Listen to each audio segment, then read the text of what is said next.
하나님이 가장 싫어하시는 게 바로 이 우상숭배입니다. 하나님께서 이스라엘 백성에게 주신 첫 번째 계명인 십계명의 첫 번째와 두 번째 계명이 이 우상숭배를 경계하시는 것입니다. 출애굽기 20장 3절 4절을 보면 십계명 중 첫 계명으로 너는 나 외에 다른 신들을 내게 두지 말라. 그리고 두 번째 계명으로는 4절에서 너를 위해 세계도상을 만들지 말고 또 위로 하늘에 있는 것이나 아래로 땅에 있는 것이나 땅 아래 물속에 있는 어떤 것의 형상도 만들지 말고 그것들에게 절하지 말고 그것들을 섬기지 말라. 나 내 하나님 여호와는 질투하는 하나님인즉 나를 위하는 자의 죄를 갚되 아버지로부터 아들에까지 3사대까지 이르게 하시겠다고 하셨습니다. 그리고 가나안 땅에 들어가 정착한 이스라엘 백성들에게도 지속적으로 선지자를 보내셔서 우상숭배를 경계하실 뿐 아니라 그 경계를 듣지 않을 경우 이방 민족을 통해 징계하심으로 우상숭배가 얼마나 무서운 것인지를 깨닫게 하셨습니다. 우상숭배로 징계를 받은 대표적인 경우가 이제 솔로몬 왕입니다. 사무엘 12장 25절을 보면 솔로몬이 태어났을 때 하나님이 그를 얼마나 사랑하셨는지 나단 선지자를 통해서 여두디아라는 이름을 지어라. 하나님이 사랑하시는 자, 특별히 이름을 지어줄 정도였어요. 그리고 많은 축복을 주셨지만 솔로몬 왕이 노년에 이방 여인들과 결혼하고 그 여인들이 가지고 들어온 우상을 같이 숭배하자 하나님께서 그 아들인 르호보암 왕 때 나라를 둘로 가르셨습니다. 북이스라엘과 남유다. 다윗 왕이 그렇게 힘들게 통일시켜놨는데 한 세대 만에 그게 둘로 쪼개졌어요. 그리고 그 두 나라 중에서 작은 쪽 남유다를 솔로몬의 후손이 다스리도록 하셨습니다. 신약시대에 와서도 마찬가지입니다. 어떤 목사님이 설교 중에 우리나라가 일제 식민지 상태에서 소망 없이 살다가 선교사를 통해서 들어온 복음을 듣고 이것이 소망이다. 예수가 소망이다.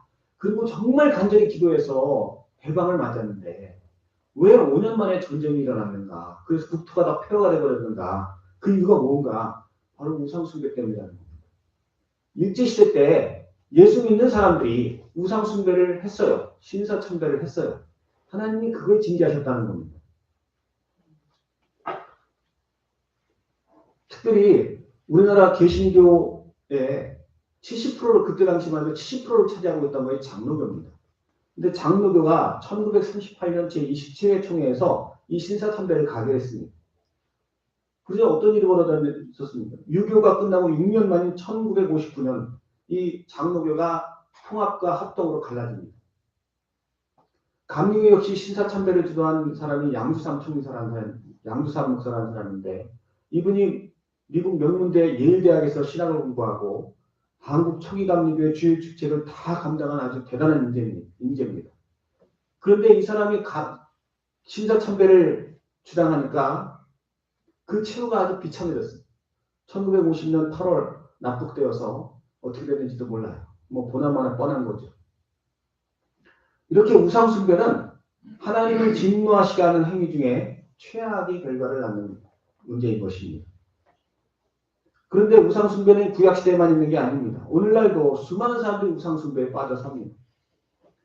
과거 우상숭배는 돌로 만든 것이나 나무 만든 것을 숭배하는 것이라면 오늘날의 우상숭배는 보이지 않는 것에 집착하는 것으로 나타납니다. 그래서 그걸 뭐라고 해요? 중독된다고. 중독되는 것. 이 세상이 죄로 가난해질수록 사람들이 중독되는 게 점점 많아집니다. 예전에는 알코올 중독이라는 건 알았어요. 도박 중독도 있었죠. 그런데 최근에는 이제 우리나라의 마약 문제가 심각한 사회 문제가 되고 있습니다. 마약 중독이라는 얘기가 별로 없었어요, 우리나라가. 그런데 요즘에는 이제 그런 알코올 중독, 도박 중독 이런 정도가 아니라 무슨 여행 중독, 일 중독, 쇼핑 중독, 미디어 중독, 게임 중독, 다양한 중독들이 나타나고 있어요. 오늘 동영상에 보신 때도 또 그 돈에 중독되는 사람들도 상당히 많았습니다. 예전에는 없으면 그냥 없는 대로 살았어요. 돈을 많이 벌 수 있다는 노력해봐야 많이 번다는 그런 욕심도 없고 그냥 배만 안 고프면 살면 되겠다. 근데 요즘에는 배가 고픈 게 문제가 아니에요. 더 있어야 돼, 더 있어야 돼. 뭐든지 더 있어야 돼. 지금 쓰는 것이 풍족한데도 더 벌어야 돼. 투잡, 쓰리잡, 계속 벌려고요. 일을 끊지 못해.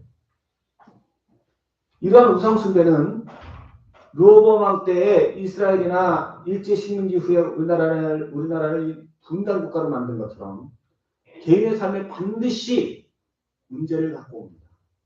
징계가 초래됩니다.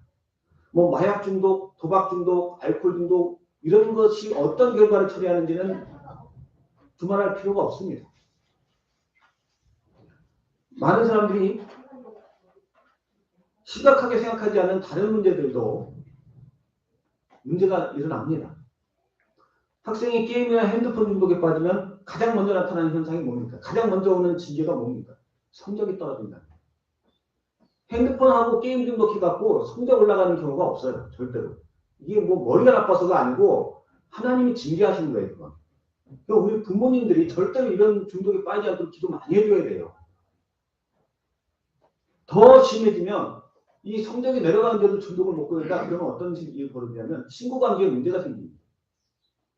이게 더 심해지면 사람 만나는 게 어려워지고 기본적인 사회생활도 못하게 됩니다. 일본에서는요, 평생 방 안에서 나오지 않고 사는 사람이 100만 명이 넘는다고 그래요. 우리나라도요, 40만 명이 넘어요. 40대, 50대가 돼도, 나이가 50대가 돼도 결혼도 못하고 평생 그렇게 사는 경우가 지금 40만, 21년도 통계가 40만이니까 지금 더 늘었을 거예요. 이뿐만이 아닙니다. 쇼핑 중독에 빠진 사람은 경제가 점점 힘들어지죠. 그 사람의 경제가. 아무리 아끼고 아껴도 수입이 적지가 않아요. 근데 지출이 자꾸 많아지는 거예요, 사람은. 근데 쇼핑을 하지 않으면 이게 마음이 괴롭고 허전합니다. 뭐 홈쇼핑, 뭐 인터넷 쇼핑, 뭐 핸드폰으로도 얼마나 쉽게 구입해요. 필요 없는 걸 자꾸 사는 거예요. 쇼핑을 안 하면 삶의 의미를 못 찾아요. 그러다가 이제 조금씩 빚을 지기 시작하죠. 빚 때문에 또 다른 수입을 찾아서 부업을 하게 되고 수입이 느는 만큼 또 다른 쇼핑을 하고 점점 더 삶이 황폐해지는 겁니다. 나는 그 정도는 아닌데 그렇게 돼요. 이 중독 증상이 그래서 무서운 거예요. 나는 안전하다 그렇지 않아요. 더 심한 단계로 계속해서 나아가는 거예요. 또 일 중독에 빠진 사람들, 일도 중독이래요. 일 중독에 빠진 사람은 이게 몸이 상하도록 일을 해요. 온몸이 여기저기 아프신 분들이 우리 예천에도 그래요. 이 봄만 되면 홍이 들고 턱받 나가요. 이게 중독된 거예요, 그거. 부지런한 게 좋은 게 아니에요. 이게 몸이 상하도록 하나님이 주신 데 몸이 상하고 하나님이 주신 데 일상이 파괴되면 이거는 우상숭배에 중독된 거예요. 우상숭배의 또 다른 문제는 하나님이 주시는 풍성한 은혜를 받지 못한다는 겁니다. 일 중독돼서 돈을 많이 벌 거라고 생각할지 모르겠지만 절대 그렇지 않습니다. 더 좋은 걸 다 잃어버려요. 오늘 본문 5절 6절에 보면 그것들에게 절하지 말며 섬기지 말라. 나 내 하나님 여호와는 질투한 하나님인즉 나를 위하는 자의 죄를 갚되 아버지로부터 아들에게까지 3사대에 이르게 하거니와 나를 사랑하고 나의 계명을 지키는 자에게는 1000배까지 은혜를 베푸리라. 우상 숭배를 하는 자와 하지 않는 자의 삶은 완전히 달라지는 거예요. 하나님의 축복을 받느냐? 그렇지 못하느냐. 또 야고보서 1장 17절에 온갖 좋은 은사와 온전한 선물이 다 위로부터 빛들의 아버지께로부터 내려온다고 했어요. 우리의 먹고 입고 쓰는 것뿐 아니라 우리 마음에 기쁨을 주는 소망, 평안, 사랑, 도전정신, 절제하는 마음, 이 모든 것들이요. 하나님을 경배하는 자에게 주시는 선물이에요. 위로부터 내려오는 것이지 사람이 노력해서 얻을 수 있는 게 아니에요. 그래서 하나님을 진심으로 찾고 구하던 자는 가난하던 사람이 부유해지고 성실하지 않던 사람이 성실해지고 소심하던 사람이 적극적이 되고 사랑이 없던 사람이 사랑이 많아지는 거예요. 사랑이 많던 사람은 더 많아지겠죠. 원래 절제하던 사람은 더 절제하겠죠. 점점 더 하나님 예수님의 형상으로 바뀌어가는 것이 하나님이 주시는 선물이에요. 그런데 우상 숭배를 하는 사람은 기본적으로 그 마음에 하나님보다 그 우상을 더 섬겨요. 당연히 하나님께서 주시는 풍성한 은혜를 받을 수가 없어요. 그래서 예수님을 믿는데 교회는 다니는데 절제가 안 돼. 자기가 난 왜 이렇게 절제가 안 돼. 우상을 섬기고 있어서 그래요. 몸으로는 예수님을 섬기는데 내가 전심으로 예수님을 안 섬기기 때문에 우상이 내 안에 있기 때문에 위로부터 주시는 풍성한 은혜를 받지 못하는 거예요.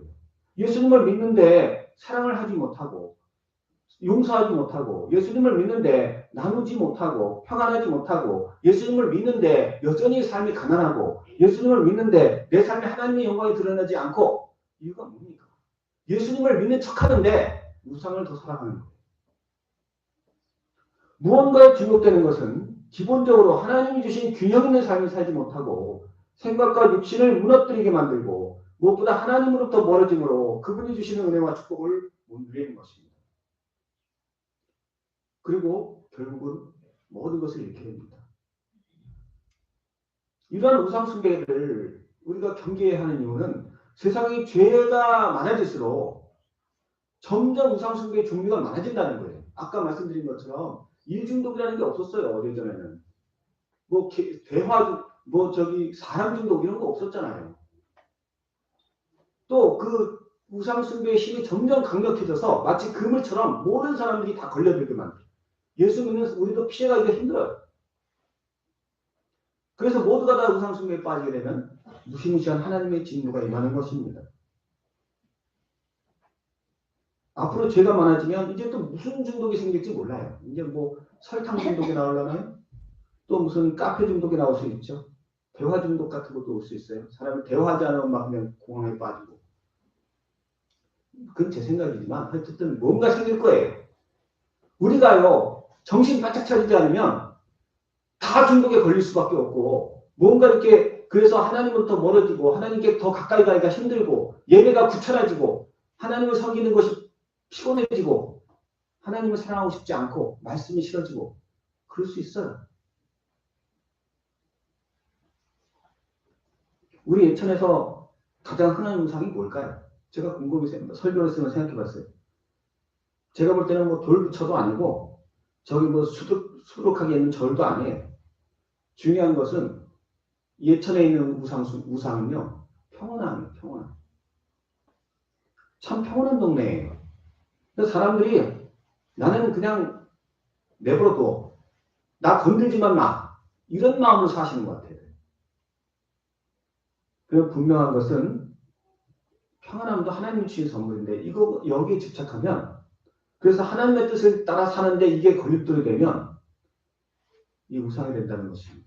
하나님의 진노가 임하는 것입니다. 다 걷어가시고. 그래서 사도 베드로는 베드로전서 5장 8절에 근신하라 깨어라 너희 대적마귀가 우는 사자같이 돌아다니며 삼킬자를 찾는다. 우상숭배가 중독이 우리를 삼킬자처럼 찾아오고 있다는 겁니다. 깨어나야 하는 것입니다. 우리가 이런 우상숭배에 빠지지 않는 길이 무엇입니까? 우리가 이 중독에서 자유로울 수 있는 길이 무엇입니까? 우리의 피난처이신 예수님께로 가는 것입니다. 예수 밖에는 피할 길이 없습니다. 예수 외에는 다른 길이 없습니다. 예수님을 의지하지 않는다면 모든 사람이 다 우상숭배, 중독에 빠질 것입니다. 지금 뭐 마약 중독이 얼마나 우리나라가요 전 정권을 통해서 마약 중독가 5배가 늘었다고 해요. 지금 뭐 하수도 검사를 보면 모든 전국의 하수도에 다 마약 성분이 검출된대요. 미국 같은 나라는 뭐 펜타닐이라는 마약으로 사람이 뭐 그렇게 쉽게 죽는데 우리나라도 멀지 않았어요. 큰일 났어요. 우리 믿음의 성도가 깨어서 변화되어야 합니다. 구체적으로 우리가 예수님께 간다는 것은 예수님께 피한다는 것은 단순히 몸만 교회 왔다 갔다 하는 것을 말하는 게 아닙니다. 우리가 예수님을 가까이 하고 예수님께 피하는 것은 먼저 말씀에 집중하는 것입니다. 말씀이 곧 하나님이십니다. 이 말씀에 능력이 있습니다. 말씀에 능력이 있다는 것은 이 말씀을 들을 때 내가 무언가에 중독되어 있다는 사실을 깨닫는다는 겁니다. 이 말씀을 모르는 사람은요, 자기가 중독이 되어 있어도 우상숭배를 해도 자기가 중독되어 있는지 우상숭배를 하는지 몰라요. 전혀. 그래서 그냥 당연히 이렇게 사는가 보다 그러고 살아요. 그런데 말씀을 듣는 사람은 내가 뭔가 중독되어 있다는 것을 알 수가 있어요. 어떻게 할 수 있느냐? 말씀이 식어져요. 이게 참 중요한 문제예요. 고린도후서 6장 15절 말씀에 그리스도와 벨리알이 어찌 조화되며 믿는 자와 믿지 않는 자가 어찌 상관하며 하나님의 성전과 우상이 어찌 치여가 되리오라고 하셨어요. 우상이 있는 사람은 내 안에 내 안에 우상이 없는 사람은요 말씀이 꿀소리 같아요. 말씀이 들려오면 정말 나 같은 자를 사랑하신다고요? 너무 감사해요. 이게 감동이 되지 말씀이 싫을 리가 없어요. 그런데 우상이 있는 사람은 말씀이 들려올 때 날 사랑한다는 소리는 안 들리고 뭘 내려놔라 이 소리부터 들려요. 뭐 헌금하라 소리 때문에 교회 안 나오시고 뭐 헌신하라 소리 새벽기도 나오라는 소리 때문에 교회 못 나오고 이게 말씀이 싫어지는 건 내 속에 우상이 있다는 얘기예요. 마치 내가 병이 있는데 교회 가서 병이 있는데 의사를 만나니까 의사가 그거 수술해야 됩니다. 그러면 무슨 그 말 때문에 병원을 안 가. 치유받는 게 무서워서 병원에 안 가는 것처럼 말씀이 들려올 때 그 말씀이 이게 뭐야 이런 반응이 오면 내가 우상이 있구나 이렇게 느끼시면 돼요. 이렇게 하시면 돼요. 내가 그래서 이 우상을 고집하게 되면 그래서 우상을 포기하지 못하면 이제 말씀을 멀리합니다. 교회는 오는데 예배 시간에 졸고 앉아있어요. 말씀이 전혀 안 들려요. 이제 듣기가 싫어. 우상을 포기를 못하니까 말씀이 듣기가 싫어. 그럼에도 불구하고 어떤 사람은 이거 내게 우상 숭배가 있구나. 내가 우상을 숭배하고 있구나. 그래서 이 말씀을 자꾸 듣기 싫어도 들으려 하고 말씀을 통해서 정말 해답을 찾으려고 애쓰면 이 말씀이 힘을 주십니다. 그리고 내가 이 우상을 극복할 때 어떤 은혜가 임할지를 깨닫게 하십니다. 그리고 용기를 주십니다. 그래서 우상 숭배로부터 벗어나는 거예요. 그러므로 성도는 먼저 말씀을 통해 내게 우상이 있는지 없는지를 진단해야 됩니다.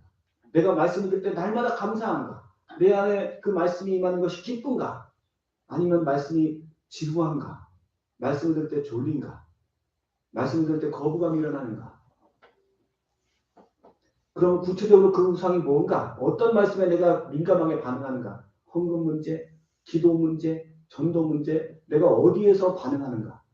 그래서 내가 우상이 구체적으로 뭔지를 알아요. 그리고 그 말씀으로 소망을 얻어야 합니다. 내가 이걸 극복하려면 하나님께 더 의지해야겠구나. 깨달아야 합니다.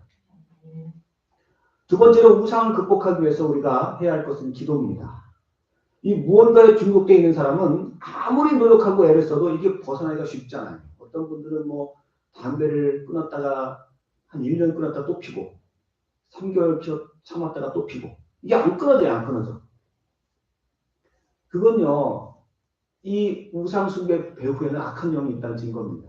악한 영을 우리가 어떻게 이겨요? 사람은 못 이겨요. 사람의 노력으로는 그 절대 못 이겨요. 이 악한 영을 쫓기 위해서는 우리가 기도하는 수밖에 없습니다. 마가복음 9장 29절에 이르시되 기도에는 다른 것으로 이런 종류가 나갈 수 없느니라고 하셨습니다. 여기서 이런 종류라는 것은 예수님의 기도를 받은 아이가 그 아이에게 들린 귀멀게 하고 귀먹게 하고 벙어리가 되게 하는 귀신을 말하는 겁니다. 이 아이가요 귀신에 들려 불속에도 뛰어들고 물속에도 뛰어들었다고 했어요. 그 아버지가 너무 안타까워서 이 아이를 데리고 예수님께 왔어요. 아이에게 붙은 귀신이 아이를 조종해서 물속으로 들어가게 하고 불속에 들어가게 하는 거죠. 얘가 지정식을 하겠습니까? 지가 불속에 들어가고 싶은 사람이 어디 있어요? 하고 싶지 않은데 왜 거길 들어가요? 귀신의 역사입니다. 우상숭배도 마찬가지예요. 내가 술 먹고 싶어 먹는 사람이 어디 있습니까? 괴로워서 먹는 거지. 담배 피고 싶어서 피는 사람이 없어요. 이거 담배값 나가고 정말 냄새도 나고 버리고 안 끊어지는 거는 악한 영의 역사가 배후에 있다는 얘기예요. 이 모든 우상숭배가 모든 그 중독이 다 그래요. 뭐 학생이 공부하기 싫은 학생이 어디 있어요? 성적 다 잘 나오고 싶지. 근데 성적이 안 나오는 건 그 배후에 악한 영의 역사가 있다는 얘기예요. 따라서 이 우상숭배를 멈추게 하기 위해서는 우상숭배를 끊어내기 위해서는 우리가 기도해야 하는 것입니다. 한 번 기도했다고 되는 게 아니죠. 우리 믿음이 그렇게 좋지가 않아요. 계속 기도해야 돼요. 우리가 마음으로 우상숭배를 끊기를 소원하면서 기도할 때 하나님 믿음을 더하십니다. 내가 소원하는 만큼 하나님께서 더 큰 역사를 일으키십니다. 내가 정말 이거 끊고 싶어요. 얼마나 간절히 소원하느냐에 따라서 하나님의 역사는 더 강력하게 나타납니다. 아이고 끊어져도 좋고 안 끊어져도 말고 이러면요 아무 효과가 없어요. 진짜 많이 기도해야 돼요. 근데 정말 내가 이것 때문에 못 살겠어요. 하나님 내가 정말 금식이라도 할게요. 하나님 좀 도와주세요. 이게 정말 절실한 마음으로 기도할 때 그게 되는 거예요. 우리가 이렇게 간절한 마음으로 기도하고 하나님의 믿음을 더하시면 기도 중에 하나님의 말씀으로 또는 현상으로 우상숭배가 얼마나 더러운 것인지 얼마나 내 삶에 피해를 일으키는지를 깨닫게 하심으로 그것이 끊어지게 하십니다.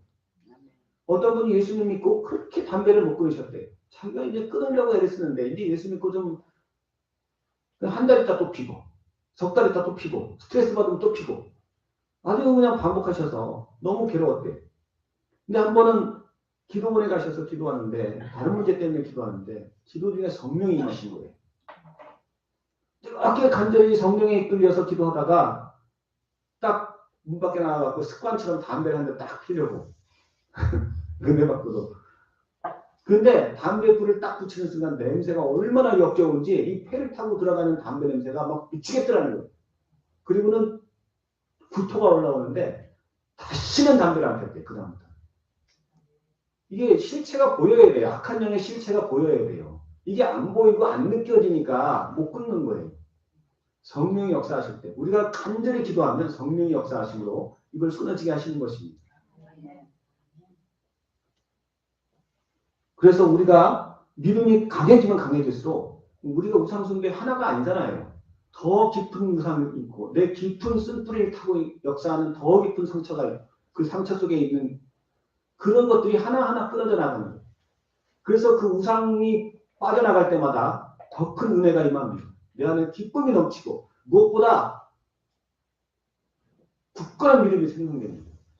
천국에 대한 확신이 느껴지고 주님의 사랑이 깨달아지고 이 은혜로 말미암아서 질병에 치유되는 사람도 있고 막힌 문제 용서하지 못한 사람을 용서하는 경우도 있고 많은 축복들이 임하는 걸 볼 수 있어요. 우리 모든 성도님께서 날마다 기도를 쉬지 마시기 바랍니다. 아멘. 지금 당장 응답이 안 나타난다 해도 쉬지 마세요. 지금 하는 기도, 내가 그냥 억지로 하는 그 기도 한마디 한마디가 계속 쌓이고 나의 믿음을 형성합니다.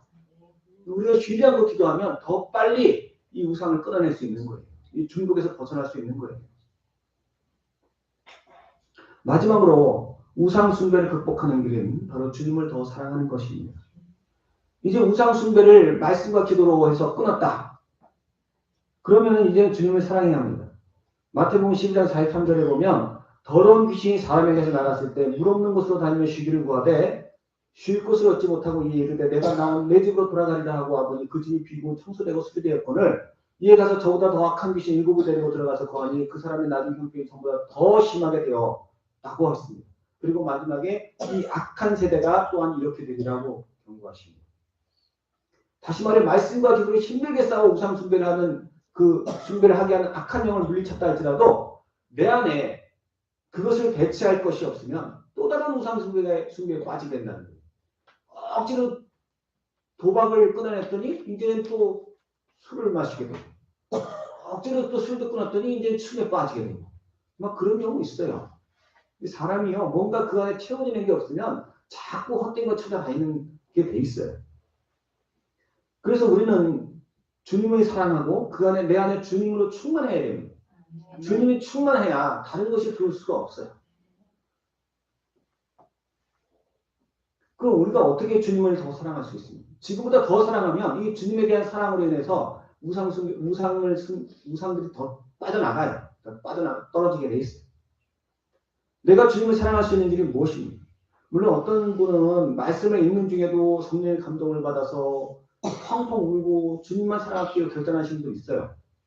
또 뭐 기도하는 중에 갑자기 성령이 강권적으로 역사하셔서 그 십자가의 사랑이 깨달아지고 그런 경우도 있어요. 근데 다 그렇게 되지는 않아요. 그렇게 되기만 바라고 살 수는 없는 거예요. 그럼 나는 그럼 어떻게 해야 돼요? 나는 의지적으로 하나님 내가 주님을 더 사랑하고 싶어요. 그러면서 하나님께 매달려야 돼요. 그리고 하나님이 세우신 교회를 통해서 주님을 사랑하는 것이 훈련되어야 합니다. 뭐 기도 한 번에 말씀 한 번에 다 주님 사랑하게 되면 하나님 뭐하러 이렇게 교회 세우시겠어요. 대부분 그게 안 되니까 하나님이 교회를 세워갖고 이렇게 우리가 좀 연단되고 훈련되면서 주님을 사랑하게 하시는 거 아니에요. 세상의 것들도요. 처음에는 관심이 없다가 조금씩 관심이 생기면서 사랑하는 게 많아져요. 중독되는 게 많아져요. 뭐 스포츠에 전혀 관심이 없던 사람이 저도 뭐 야구 좋아하는데 요즘은 안 보려고 해요. 야구 좋아하는데 중학교 때까지 어떻게 하는지도 몰랐어요. 근데 친구가 규칙을 가르쳐주고 나니까 재밌어지더라고요. 그 다음부터는 뭐 야구에 딱 빠졌던 적도 있어요. 또 뭐 드라마도 안 보던 사람은 전혀 관심이 없지만 한두 번 보고 나면은 이제 밥이 타든지 말든지 그것만 쳐다보게 되잖아요. 관심을 갖고 몰입하면 그게 사랑하게 되는 것입니다. 아멘. 주님을 사랑하는 것도 마찬가지입니다. 처음에는 아무것도 모르고 신앙생활하지만 내가 많은 시간과 관심을 주께 드리고 그래서 주님을 알아가게 되면 그분을 더 사랑하게 되는 것입니다. 아멘. 주일 예배를 드리고 말씀을 읽고 기도를 드리고 그분께 순종할 때 하나님이 내게 베푸시는 은혜가 깨달아지는 만큼 내가 그분을 사랑할 수 있어요. 아멘. 더 나아가서 마치 아기 엄마가 아기를 위해 헌신할 때 그 아기를 사랑하는 것처럼 이 아기가 아무 고생 없이 그냥 지가 알아서 쑥쑥 크면요. 아기 엄마는 그 애기를 사랑할 수가 없어요. 사랑하지 않게 돼요. 그런 제가 오수 얘기를 늘 하지 않습니까? 춘추전국 시대에 어떤 왕비가 아기를 낳았는데 낮잠을 자는데 애기가 태어났어요.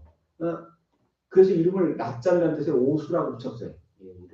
근데 낮잠을 자면서 낳았으니까 이 통증이 산통이 전혀 없는 거예요. 그래갖고 이 애엄마가 애를 사랑을 안 해. 그냥 갖다 버려. 그러니까 이 애가 이 오수라는 애가 엄마의 사랑을 받지 못해갖고 나중에 왕이 됐는데 폭군이 됐어요. 그 나라를 망쳤다는 그런 얘기인데 우리가 고통을 이 대상을 통해 고통을 겪지 않으면 사랑할 수가 없어요. 그래서 주님께서 우리가 전도할 때도 쉽지 않게 하시는 거예요. 그 영혼을 사랑하라고.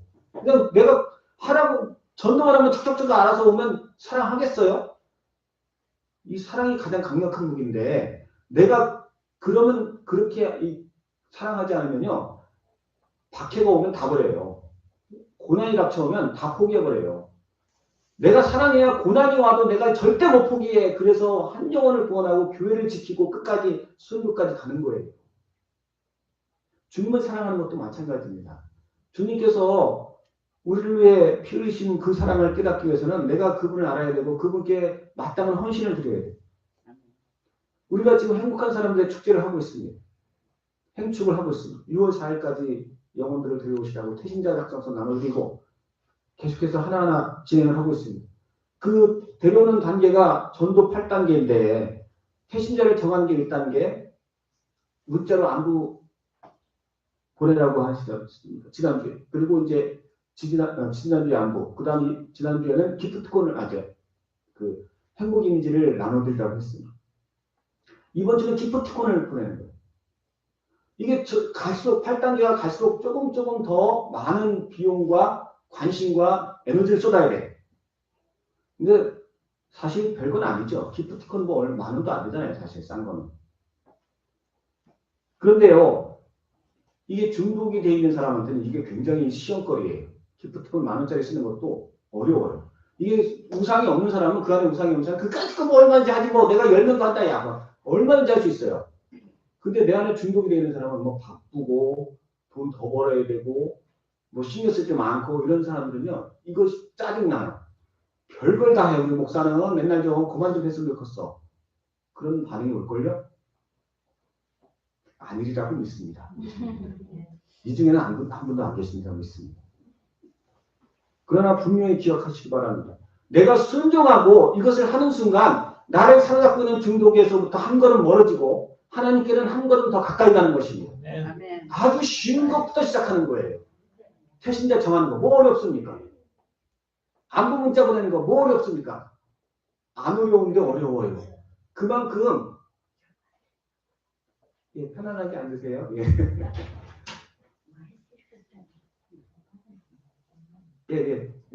야단치지 마세요. 우리 권사님 야단치지 마세요. 네, 애써 오셨어요. 감사합니다. 무슨 일이 일어났지? 아니 저희 대화를 잠깐 멈추시고 그냥 제 얘기 하겠습니다. 이쪽을 보세요. 저를 보세요. 우리 어르신들은 신경 쓰지 마시고 우상이라는 게 하루아침에 중독이라는 게 하루아침에 끊어지는 게 아니에요. 이게 서서히 끊어나가야 돼요. 우상을 하루아침에 중독을 하루아침에 뜯어내려면 마치 생사를 뜯어내는 것처럼 우리 몸에 아주 큰 피해가 올 수 있어요. 예수님이 그래서 귀신을 쫓아낼 때도 충분히 믿음을 보고 쫓아내세요. 한 번에 아무나 다 하지 않으세요. 마찬가지로 우리가 8단계를 통해서 이렇게 서서히 한 주간 하는 것도요. 이게 사실 하나하나 뜯어보면 별것도 아니에요. 이제 제일 어려운 게 뭐냐면 밥 사는 거예요. 밥 사는 거. 근데 밥 한 끼 뭐 나 먹고 너 먹고 한 2만 원밖에 안 되잖아요. 근데 그게 힘들게 느껴지는 것이 우상이 있다는 거예요. 내 안에. 내가 지금 바쁜데 일하러 가야 되는데 지금 뭐 돈을 내가 왜 쓸데없이 여기다 쓰느냐 뭐 이런 생각도 들 거예요. 이게 다 우상이에요. 여기 순종할 때 내가 큰 걸음으로 떨어져 나가는 거예요. 우상을. 하나님이 무슨 전도 이 교회 뭐 채워갖고 우리한테 그렇게 뭐 이거 저거 8단계 어쩌고저쩌고 시키겠어요? 하나님 원하시면 여기 수천 명 채워놓을 수 있어요. 한꺼번에. 연약한 나를 우상으로부터 멀어지게 하고 중독으로부터 멀어지고 하나님의 진노를 피하게 하시고 내 삶에 분열되는 게 없게 하시고 하나님의 축복을 받아 누리게 하시기 위해서 이런 과정을 통과하게 하시는 것입니다. 아멘. 나의 연약함 때문에 이렇게 한 걸음 한 걸음을 가르치는 겁니다. 내가 순종하고 나아갈 때 하나님은 나를 위로하시고 더 큰 은혜를 주셔서 믿음을 성장하게 하시고 하나님의 은혜를 누리게 하시는 것입니다. 내가 이렇게 순종해 나갈 때 이것이 이제 올해 반복되고 내년에 반복되고 또 후년에 반복되고 그래서 내가 올해 이제 기프티콘을 썼어요. 아우 돈 아까운데 기프티콘을 내가 10,000원 썼어. 근데 내년에 또 써. 다음에 이거 또 목사님이 뭐라고 해갖고 또 이제 또 보내. 그때는 이제 훨씬 덜 아까울 거예요. 그만큼 멀어진 거예요. 3년째에는 하나도 안 아까워. 뭐 쓸 수 있지 뭐 그냥. 근데 보니까 딴 사람은 이렇게 해갖고 데리고 왔어. 그 사람이 예수 잘 믿고 신앙생활 잘하네. 막 그때는 욕심이 생겨. 아, 내가 기프티콘 10장 쓰겠어. 10장을 쓸 테니까 나 하나님 한 영혼만 좀 붙여주세요. 그러면 이제 그 사람은 주님을 사랑하게 된 겁니다. 그 사람에게서는 그 우상이 떨어져 나가는 겁니다. 이제. 중독에서 벗어나는 겁니다. 우리 모든 성도님들께서 이런 훈련 과정을 통해서 주님을 사랑하시기 바랍니다. 아멘. 주님을 더 깊이 사랑하시기 바랍니다. 아멘. 우상을 극복하는 자는 하나님을 사랑하게 됩니다. 그분을 향해 굳센 믿음을 갖고 더 나아 천국을 바라볼 수 있게 되는 것입니다. 오늘날 죄악이 관영함으로 인해 사람들이 자기도 모르게 우상 숭배에 걸려들고 있어요. 그로 인한 전쟁과 지진과 기근 등 하나님의 진노하심이 점점 커가고 있습니다. 내가 먼저 우상 숭배에 벗어나서 하나님만을 경배함으로 나를 통해서 세상을 변화시키는 역사를 일으키시기 바랍니다. 우리 모든 성도님들에게 이런 은혜가 있으시기를 주의 이름으로 간절히 축원합니다. 아멘.